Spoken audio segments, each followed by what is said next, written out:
C আকৌ এটা লেতেৰা বস্তু তাৰ পাছত কৈছে তই কিহেৰে ৰান্ধিছ বোলে মদেৰে খুৰাৰে বুলি কৈছে আকৌ 3 নম্বৰটো লেতেৰা বস্তু 4 নম্বৰ সুধিছে কিহত ৰান্ধিছ বোলে মানুহৰ লাও ফুলা মানে আমি কেৰাহী বুলি যে কওঁ সেই কেৰাহীটো মানুহৰ লাও ফুলা এটাত ৰন্ধন কৰিছে নিজৰ খাবৰ কাৰণে আহাৰ তেতিয়া কৈছে তই ইমানেই লেতেৰা নিজেতো চান্দালিনী আৰু যিকেইটা আহাৰ খাওঁ প্ৰত্যেকটো আহাৰেই তোৰ অপবিত্ৰ আহাৰ কিন্তু মই এটা কথা বুজি নাপালো তই মোক বুজাই দে বোলে কি মই ওপৰেদি ৰথত যাওঁতে তোক ঠিকেই দেখিছিলো ৰন্ধন কৰি থকা কিন্তু মই ওপৰেদি পাৰ হৈ যোৱাৰ লগে লগে তই অন্য এটা লাও খোলাৰে তোৰ এই ৰন্ধন কৰা আহাৰ তই ঢাকোন দি দিলি কাৰণটো কি তেতিয়া চান্দালিনীয়ে কৈছে মাৰিলেও মাৰিব কাঢ়িলেও কাটিলেও কাটিব আপুনি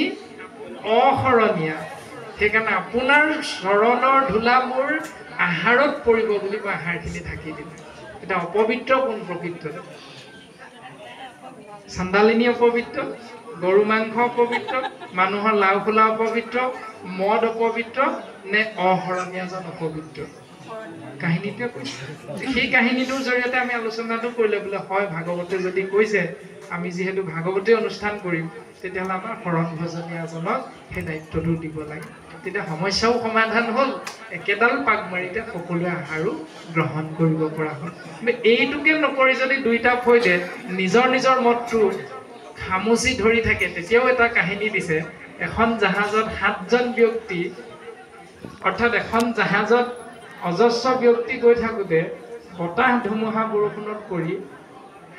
জাহাজখন ডুবি 1000জনৰ মৃত্যু হ'ল কিন্তু 7জন বিশেষ ব্যক্তি ভগৱন্তৰ কৃপাত ৰক্ষা পৰিল আৰু সেই 7জন ব্যক্তিৰ ভিতৰত 6জন 6খন দেশৰ আৰু এজন জাহাজখনৰ নাবিকজন আৰু 7 নম্বৰটি এটি শিশু ভগৱন্তৰ কৃপাত ৰক্ষা পৰিল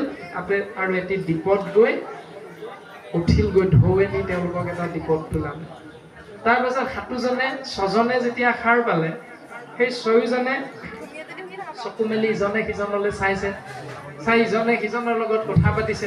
কথা পাতোতে বুজি পাইছে ইংলেণ্ডৰ জনে ইংৰাজীত কৈছে ফাৰ্চীজনে ফাৰ্চীত কৈছে আমাৰ ভাৰতৰ জনে হিন্দীত কৈছে আদি এনে ধৰণে প্ৰত্যেক দেশৰে ব্যক্তিজনে নিজৰ নিজৰ ভাষাত কথাখিনি কৈছে তাৰপাছত সকলোৱে এটা সিদ্ধান্তত উপনীত হ'ল ইংৰাজী ভাষাটো সকলোৱে জনাৰ কাৰণে সকলোৱে ইংৰাজী ভাষাটোকে ক'লে তেনেদৰে ইংলেণ্ডৰ জনে কৈ দিলে যে চোৱা তোমালোক যি দেশৰে নোহোৱা আমাৰ ভাষাটোৱে শ্ৰেষ্ঠ বোলে কিয় কাৰণ মই পাৰ্চী নাজানো হিন্দী নাজানো কিন্তু ইংৰাজী আমাৰ ভাষা গতিকে সকলোৱে ইংৰাজী ভাষাটো জানো গতিকে আমাৰ ভাষাটো শ্ৰেষ্ঠ এইষাৰ কৈ দিয়াৰ লগে লগে বাকী কেইজনে অকণমান মনত আঘাত পালে আৰু আঘাত পাই ক'লে ঠিক আছে তোমাৰ যদি ভাষাটোৱে শ্ৰেষ্ঠ মই ইংৰাজী নকওঁ মই মোৰ ভাষাটো কওঁ তেওঁ পাৰ্চী ভাষাত ক'বলৈ লাগিলে ইজনে বুজি নাপায় সিজনে ক'লে তোমাৰ ভাষাটোৱে যদি শ্ৰেষ্ঠ মই হিন্দীত ক'ম এতিয়া পাৰ্চীজনে হিন্দী বুজি নাপায় প্ৰত্যেকে নিজৰ নিজৰ ভাষাত এনেকৈ ইজনে সিজনক গালি পাৰি থাকোঁতেই হঠাৎ 7 নম্বৰজন শিশুটিয়ে সাৰ পাই গ'ল আৰু সাৰ পাই শিশুটিয়ে কান্দিছে কন্দাৰ লগে লগে সেই 6জনে ভাবি আছিল আমি 6জনহে বাচি আছো 7 নম্বৰজন কোনে কান্দিলে এই বুলি সেই কন্দনৰ ধ্বনি লক্ষ্য কৰি গোটেই 6জন গৈ সেই শিশুটিৰ ওচৰত উপস্থিত হ'ল আৰু অকণমান সময় চিন্তা কৰি আমাৰ জাহাজৰ যিজন নাবিক সেই নাবিকজনে কৈছে মই জাহাজখনৰ নাবিক মই এটা কথা তোমালোকৰ আগত অৱগত কৰিব বিচাৰিছোঁ যে শিশুটিয়ে যে কান্দিলে সেই কন্দা ভাষাটো কি যিটো ভাষা আমি 6জনে বুজি পাই ওচৰলৈ দৌৰি আহিলোঁ কি ভাষাত কান্দিলে এতিয়া শিশুটি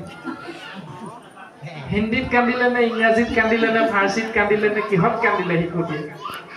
সেইটো ভাষাই গুৰুজনে আমাক দিছে যে সেই ভাষাটোৰ যি পদমৰ্যাদা সেই ভাষাটোৰ যি আধ্যাত্মিক অনুভৱ সেই ভাষাটোৰ যি উপলব্ধি হৃদয়ংগম আমাৰ হ'ব লাগে সেইটোৰ মতেৰে যেতিয়া আমি আশ্ৰয় কৰিম সমাজ পাতি তেতিয়া সুন্দৰভাৱে আমি সকলো একত্ৰিত হৈ আগবাঢ়ি যাব পাৰিম সকলোৰে উন্নতি হ'ব সেইখনেই হ'ল সুন্দৰ সমাজ